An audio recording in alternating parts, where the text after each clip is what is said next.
हम और तुम एक ऐसे युग में जी रहे हैं जिसमें सत्य की शिक्षा देने वाले, मार्गदर्शन का धर्म निभाने वाले गुरु भी झूठ बोलने लगे हैं।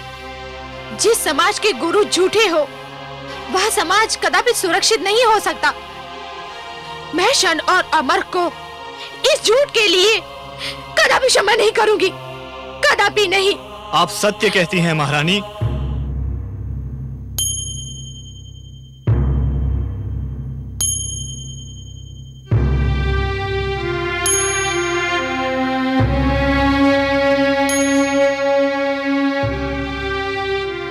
आप सत्य कहती हैं महारानी, हम क्षमा योग्य नहीं हैं।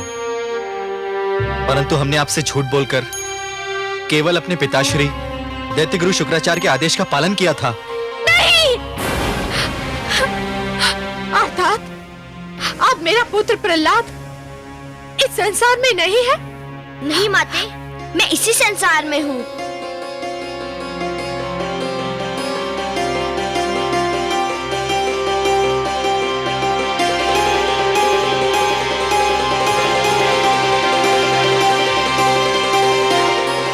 आपका आशीष सदा मेरे साथ था, मुझे क्या हो सकता था?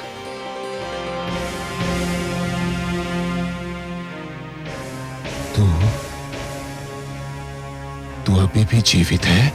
हाँ पिताश्री, भगवान विष्णु की कृपा से मैं बच गया। किंतु मैं आपसे ये पूछता हूँ कि आपके आज्ञा अनुसार मेरा वध हो जाता तो क्या आप मुझे पुनर्जीवित कर सकते थे? बंद कर अपना प्रलाप। गुरुदेव कहाँ है? कहाँ है गुरुदेव? मैं यहाँ हूँ दैत्येंद्र। ये मैं क्या देख रहा हूँ गुरुदेव? षंड और अमर के निर्जीव स्वर, आपका पहली बार झुका हुआ सिर, और ये जीवित दुष्ट प्रहलाद, ये मैं क्या देख रहा हूँ गुरुदेव? कहीं मैं स्वप्न तो नहीं देख रहा? नहीं वत्स हिरण्यकशिपु, ये सत्य है, अत्यंत कटु सत्य। मैंने कृत्या क्रिया द्वारा प्रहलाद का अंत करना चाहा था, परंतु राक्षसी कृत्या ने उल्टे मेरे दोनों पुत्रों षंड और अमर को मार डाला। किंतु ये दोनों तो जीवित हैं गुरुदेव, ये दोनों तो जीवित हैं। यही तो खेद और लज्जा का विषय है। मेरे दोनों पुत्रों का जीवन तुम्हारे विरोधी पुत्र प्रहलाद की दया का दान है। मेरी शक्ति तुम्हारे पुत्र की शक्ति के समक्ष हार गई। मैंने आज तक कभी हार नहीं मानी, किंतु आज मैं अपनी हार स्वीकार करता हूं।